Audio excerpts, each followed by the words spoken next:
Hello, hello, hello, and we're back. Another weekend of fun football for some. Actually, not for either of us, but actually, you enjoyed our game, just not your game. So, Bro, not, let's but not do this. Let's not do this. It was a good game for your game was a good game for neutrals, and I'm sure everyone apart from Spurs fan enjoyed the Fulham game too. as if they watched it, boy. That's But true because Man City were playing at the same time. yeah, but yeah, welcome back, guys. This show will basically be more Liverpool versus Man United, the Tottenham game against Fulham, and then Man City Newcastle, and that'll be it for this weekend. So, as you've hopefully you guys have all watched my post-match reaction on the Liverpool, so we'll start with Tottenham. We'll get the pain out of the way for you, Leon. Thanks, mate. Pull off the band-aid, did it? Pull it off. Man, well, all I can say is Tottenham literally undone all the hard work they done in the game against Aston Villa because not only did we lose, we also ruined the flipping goal difference that we managed to actually bring back against Villa. So, you know, Son, his post match interview said it all. There isn't really much for me to add. The players never turned up. We disrespected Fulham, which you can't do because they've always been good at Craven Cottage. Even when they've struggled in the Premier League seasons, they've been good at Craven Cottage. But this Fulham team this season, I think Marco Silva's built a very, very balanced team.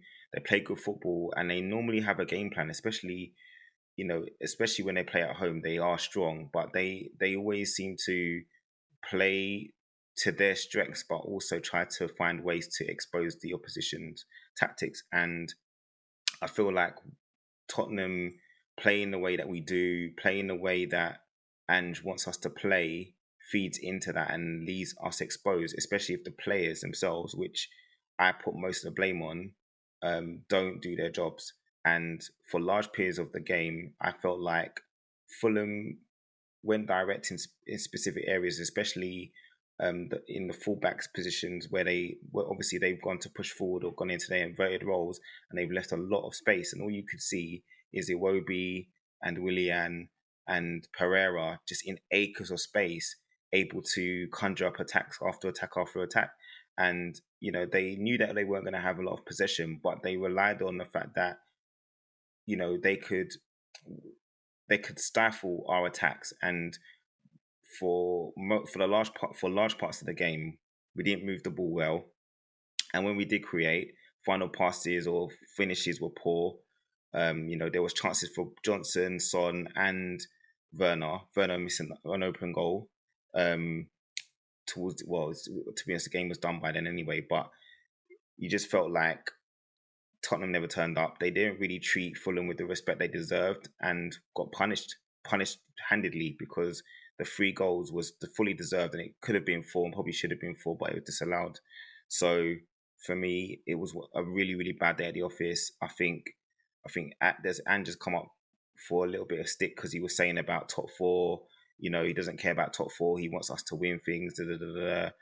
That's all well and good, but at the same time, you have to build. And right now, considering how things ended last season, this is the same Tottenham history repeating itself, where you put in a good performance against a strong team, a team that you may not expect to get points over, and then you come against another team who you, in theory, on paper, you should beat, and then you come give a performance like that. So it just shows you the Premier League, you can't take anyone for granted.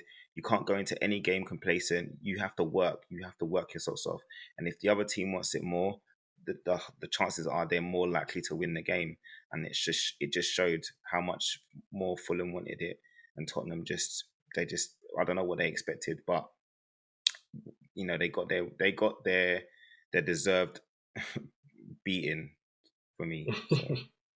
It's weird because it's almost like deja vu, but this time you lost. Because I remember saying to you, I think it was probably the last show, and I was saying on the stats itself, it doesn't look like it looked like a really even game. I'm looking at it now. Possession, you had more, 57%, 43 to 43%. Expected goals, 2.76 for them, 2.41. Total shots, you've got 14, they've got 16. 7 on target for them, 5 on target for you. And big chances, you've got 3. And yet you missed all 4 big chances. Mm-hmm. But Yeah. you don't normally see stats like that and then see a final score 3-0.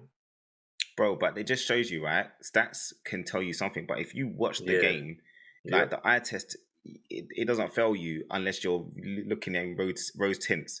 Like, we did have chances. It wasn't like we didn't create anything in the game. But if you look on the balance of the way that the game went, we always seem to have possession against most of the teams who, are not outside the top 4. We're going to have possession mostly. But it's what you do with it. It's how you react when you lose the ball. And it just felt like we were slow to everything. We weren't reacting to situations. We weren't reacting to the second balls. We weren't reacting to loose balls. And just as I said, Fulham just they outworked us in the areas that really, really mattered, and they made their chances count, and we didn't take ours. So, the stats don't lie, but it wasn't. It wasn't how a reflection of the game. And it's the same thing, right? You lot played Fulham at home, and they should have beaten you, and you lot scored 4 long-range screamers, and won 4-3 when really, I think you were 3-1 down in that game, something like that. No, 3-2. 3-2 down. But they 2-1 up, then 3-2 down. They played their socks off, and you guys had to score worldies to win. Like, we could have, taken our chances, but I never felt in that game that we really, really wanted to go out and win. And like, I was really disappointed. Second half, like first half, I thought, okay, we've ridden the storm. We're going 1-0. Come out second half, then we concede early in the second half. It's just like, come on, man. This is same old Tottenham. Like, what are we doing? So what is it? Because you had a week to prepare. So it's not like you're going in tired or fatigued or anything. Fulham are in, I don't know, they're in a limbo right now. They're not in a situation where they can actually achieve anything fantastic. So I just thought it was weird seeing the lethargy in the team. Right, Maddison just misses. Son just misses. Their second goal is a deflection. Probably on another day it goes wide and doesn't go in. But I guess if you don't shoot, you don't score. Is the adage, isn't it? Yeah, definitely. But at the same time, this is what Ange's been brought in to do, right? He said that he wants to change the culture of the club. We've had a negative, few years. We've tried to bring in successful managers, but we never had the squad to do it. Now we've brought in a manager who, let's be honest, he hasn't worked with loads of top players. So you're relying on him to be able to bring in the best out of,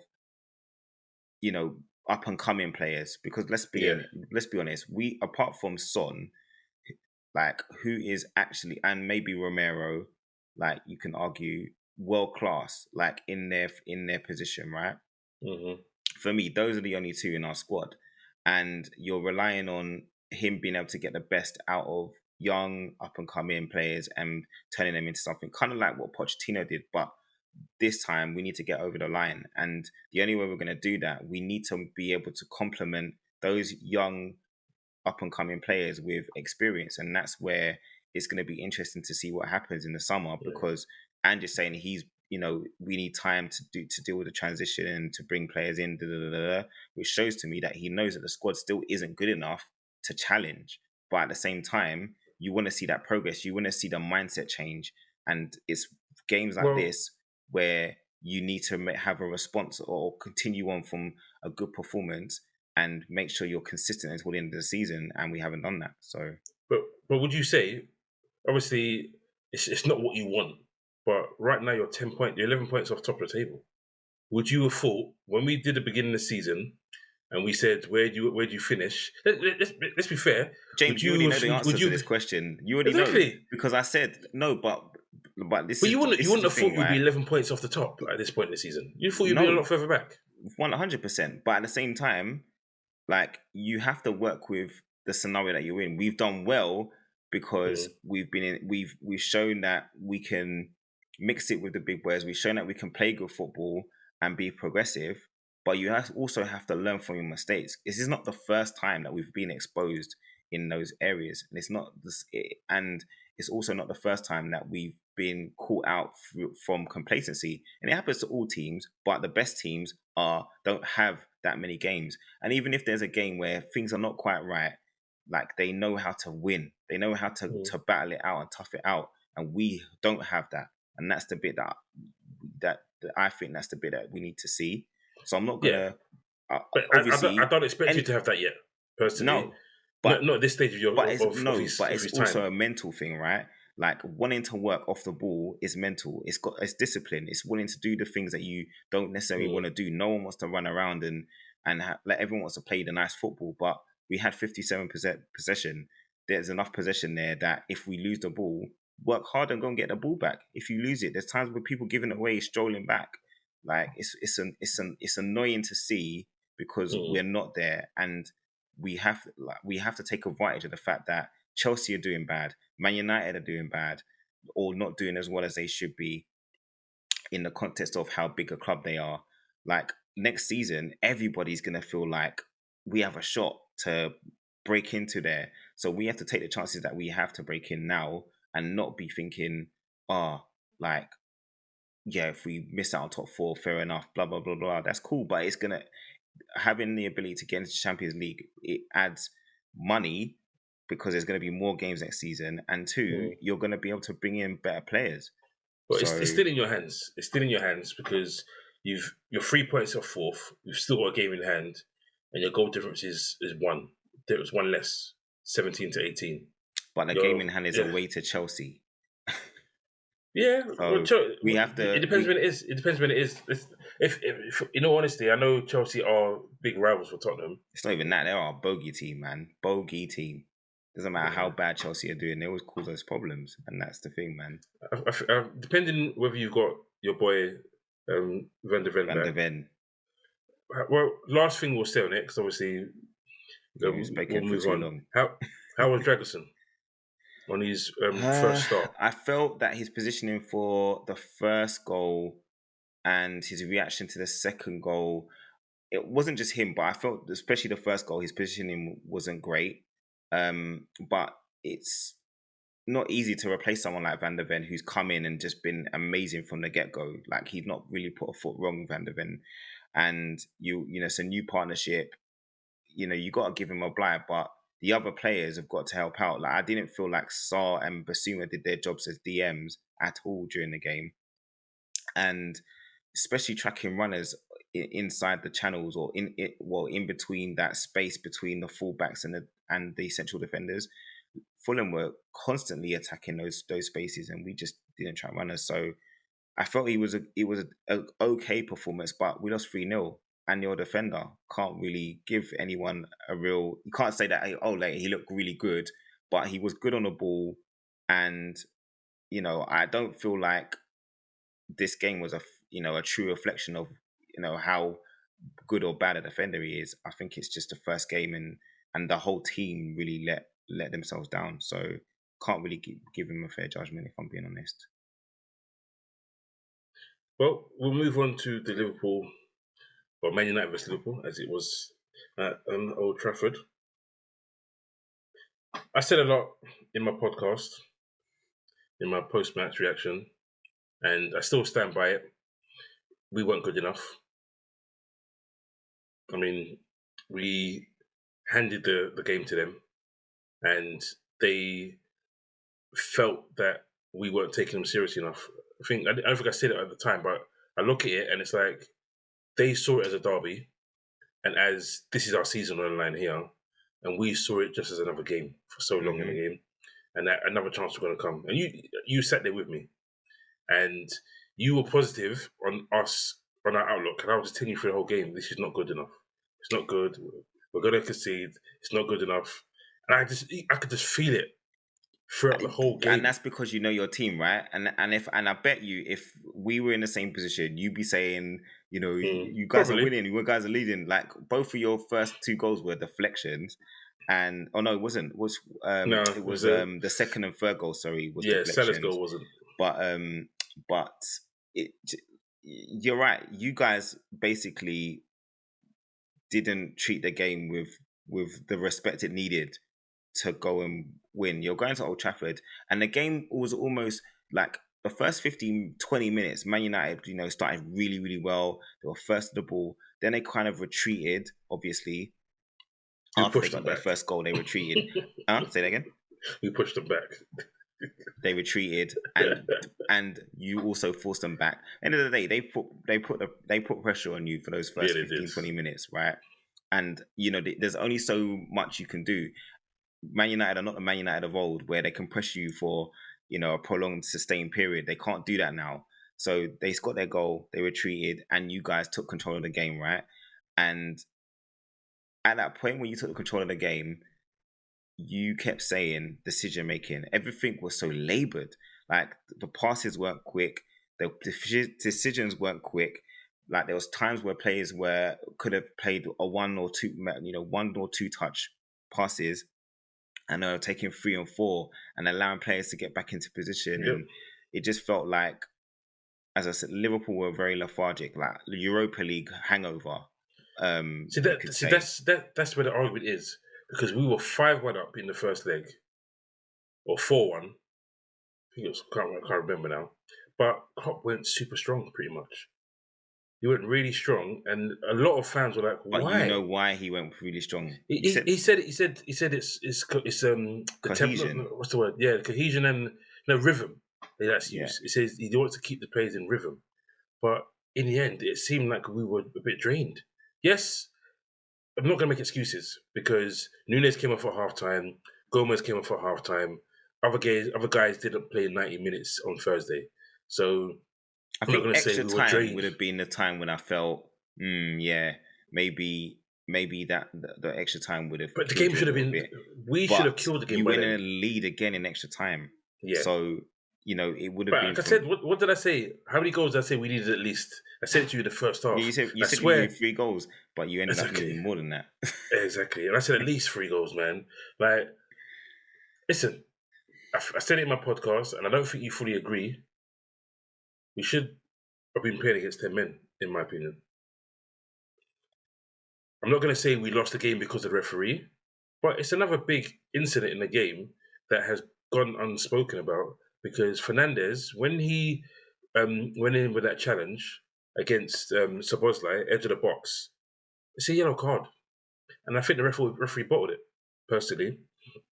Gomez gets a yellow card, not for a similar challenge, but for a challenge that is that's yellow card worthy.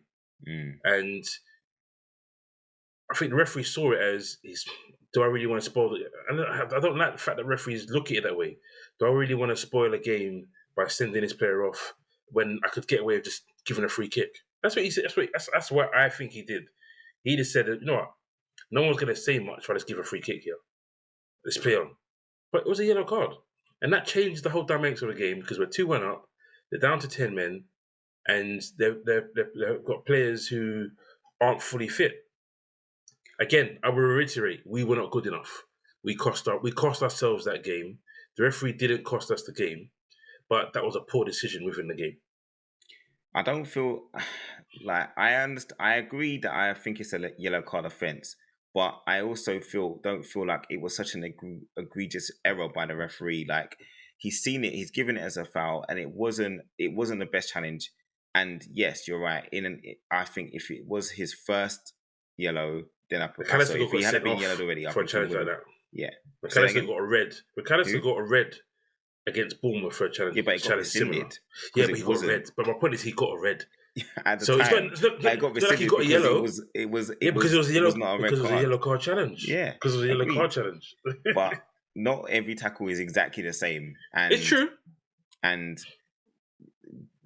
the occasion, the stadium, like, he's not a robot. Like, we know referees bottle it. They swallow whistles. We talked about it for 4 pause. But at the end of the day, it doesn't matter. For me, he's made a decision, and obviously you can say, yeah, we should have been playing against 10 men. But bro, it didn't matter whether they were down to 10 men or not. Yeah. You guys were in control of the game, and you bottled it, because and it can't even call it a bottling. It was the fact that at a time when the last attack or the Man United's winning goal comes from your corner. Mm. You can't be conceding a goal like that from your corner. Javier killed us because a lot of people have said, how can we have so many players forward at that point? So I went back and looked at it. When the corner takes place, yeah, Man United have got all their players in the box. We've got Bradley near the halfway line, Elliott, plus 2 other players outside the box. So we don't have everyone forward. But obviously, when Harvey Elliott tries to control it, players move accordingly to receive the ball from him, which then messes us up completely. Because I don't know why he just doesn't lob it back in. Trying to control it there was just stupidity, as far as I was concerned. You just have to know your awareness of the pitch. It's the last minute of a game. Why are you trying to control it there? Let's lob it back in. Kick it wide first time. Because you're not quick. Endo's not quick. You're looking at the guys around you. And I think the other person might have been McAllister. Because I think it was probably a left footer taking the in-swinger. So then you've got 3 of our slowest players outside the box. And then they've got Garnacho and Diallo running against them. They're always going to outpace them. Someone asked me a question, and I'll ask you: I don't think he was close enough, unless he rugby tackled him. Do you think, as it was the last action of the game, do you think Bradley should have just taken Diallo out and took one for the team, taking a red card, just hold him down to the ground, making sure they get a free kick outside the box. He gets sent off, but it's literally going to be penalties in 1 minute's time. Well, the problem is that Conor Bradley gambles on Diallo going inside, and that's what actually cost him. He wouldn't even got close enough for him to have taken him down in time, and he would have conceded a penalty because he had got in the box by that point. So for me, no, he didn't. He stumbled outside the box. That's what I'm saying. No. The reason he stumbled is because he tried to gamble at first on Diallo controlling it on the inside, but Diallo ended up kind of doing a slight feint and kept going on the outside, and that messed Bradley up because of that. He didn't stumble because he slipped. He stumbled because he tried to guess what Diallo was going to do rather than forcing him into making a decision, and that's ended up giving Diallo the additional yard that he needed to get the shot off in the end, and Bradley couldn't get close enough to him to do it. So anyway, I'm not going to give him the credit, so I'll hand it over to you. Because we've got to be fair. We've got to give Man United side of things. Because I said to you, does Ten Hag deserve credit for that game? And your response was, you got to give him some credit. End of the day, right? He's had to put a lot of square pegs in round holes, because players were playing out of position. Like Ericsson and Fernandes was playing at centre backs at some stage during the game. And I think, what's his name? Anthony had to come in and play at left back at some point. But to me, he ended the game with 2 defenders. Yeah, like to me, I feel like the players responded, and you got to give the manager some credit. At the end of the day, when they lose, it's always the manager's fault. When they win, the players are the players. You got to give credit to both of them because they didn't give up. They went behind twice in the game, and they came back each time. No, because they went ahead first. They went 1-0 up, innit? Then you went 2-1, and you went 3-2. Yeah, you're right. Yeah, so they went behind twice and came back. Like against a Liverpool team who were playing better football, and Man United had to soak up a lot of pressure. You have to give credit for them staying in the game. Their attitude was correct, and you've got to give credit to the manager for getting the team ready for this. Obviously, it's a derby. Or not derby, but it's a rivalry. So, you're always going to have Man United and Liverpool supposed to be up for the game. I just felt Liverpool felt like it was going to be too easy. And you've seen that, 2 of the goals comes from mistakes from Liverpool players. One Nunez, and one from Harvey Elliott.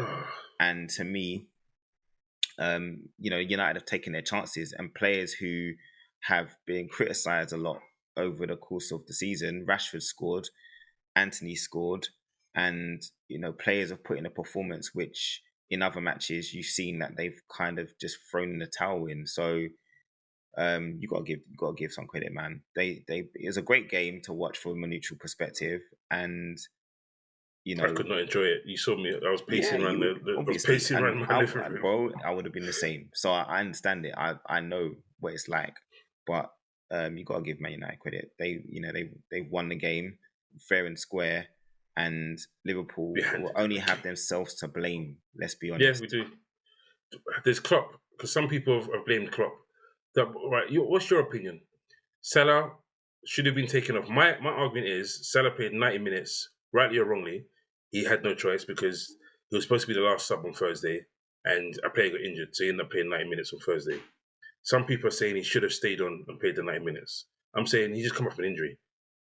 Am I being naive in terms of Klopp had to sub him, or all this irony makes no sense, bro. You were 3-2 up in extra time. Exactly, that's my point. You were 3-2 up in extra time. We've played literally the whole of 2024. You took Salah off. You lost because players made two players made a mistake, and that happened. Like, it's not because Salah wasn't on the pitch. Nunes started. Elliott can come on, but has played well in recent weeks. It happened. Players make mistakes, and Man United capitalize, and that's all it boils down to, man. Like, you have to look at the bigger picture. If at the end of the season, are you going to be happy that you got to the semi-final of the FA Cup and then you lost Salah again, and it cost you? It was Gakpo, innit? It's because it was Gakpo. Because Gakpo's now the black sheep. A lot of people are really bagging on Gakpo because he's been really bad for the last six weeks or so. So it's like you take off Salah to bring on Gakpo, who's literally been non-existent. And to be fair, I gave him a 5.5. Or in the match ratings because I thought he was that poor coming on.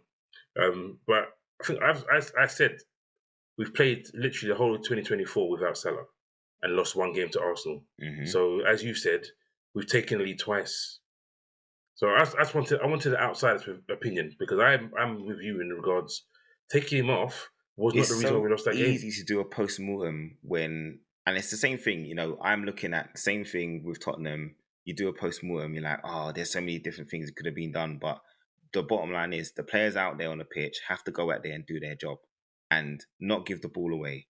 It's in dangerous areas. I just don't get what Nunes was doing.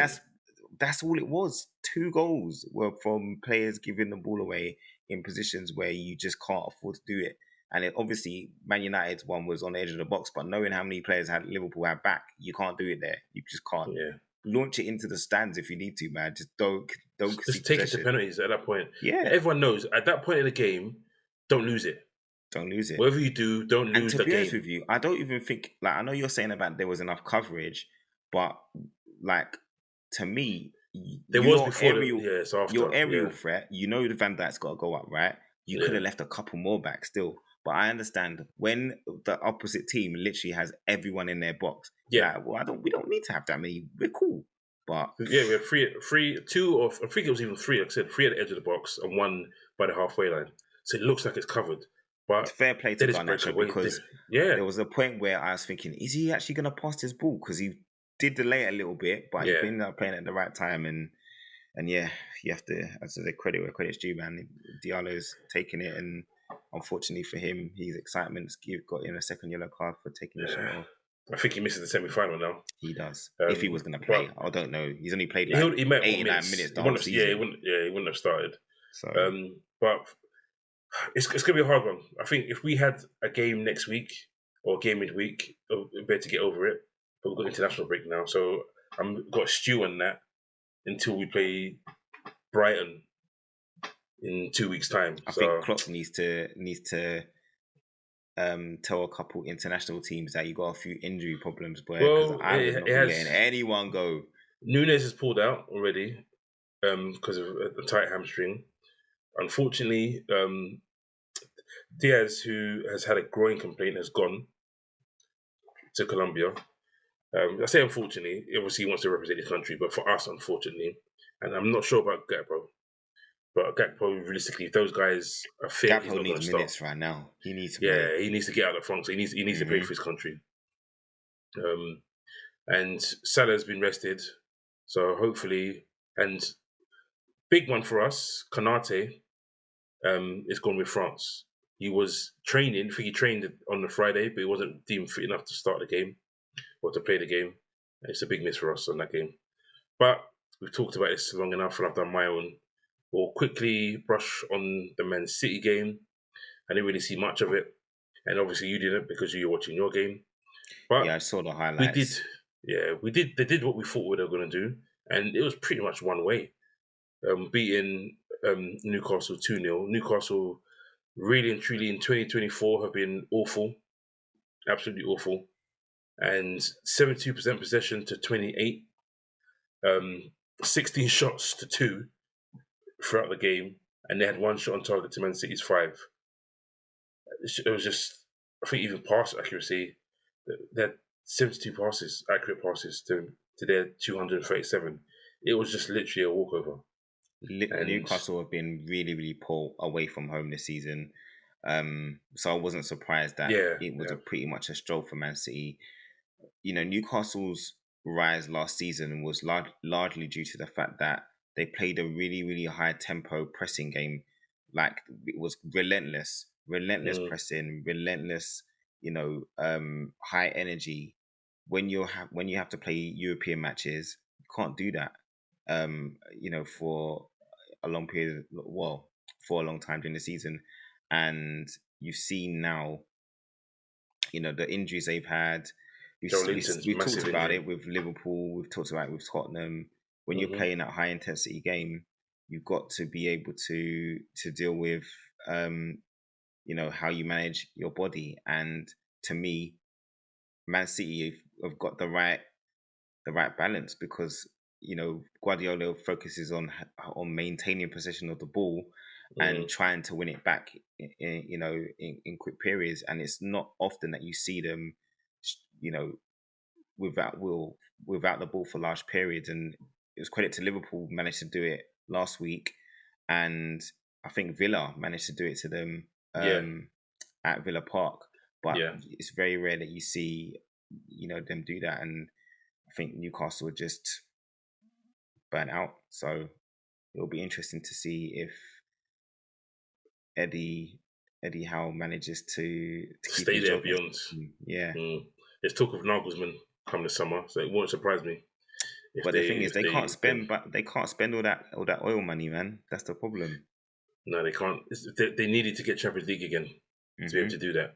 So, and then they also never going to get Europe. So this was important for them, because they getting to the final would have got them into Europe. At least get into the final. They can still get Europe, because there's 10 games left, but it's all gonna boil. I mean, there's so many.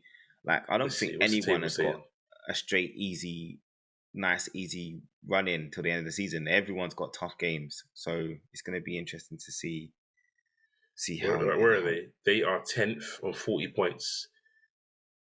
7th. Okay, so it's only 4 points. That's what I'm saying. There's not much in it, mate. Okay. There's not much in it at all. 4 points. Fair enough.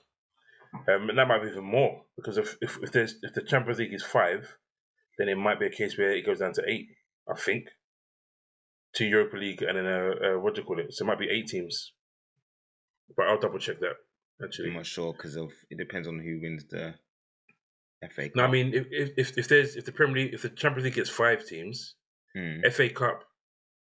Let's be honest. Man City winning it. I could be wrong, but Man City winning it, innit? Anything can happen. It's true.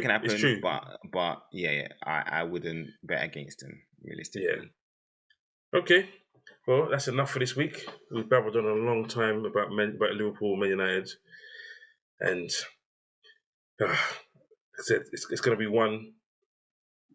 It's going to stay with me for a little while. This defeat. It's because we all know why. It's the fans, man. When the banter is flying all over the place, it's tough. It's the manner of it.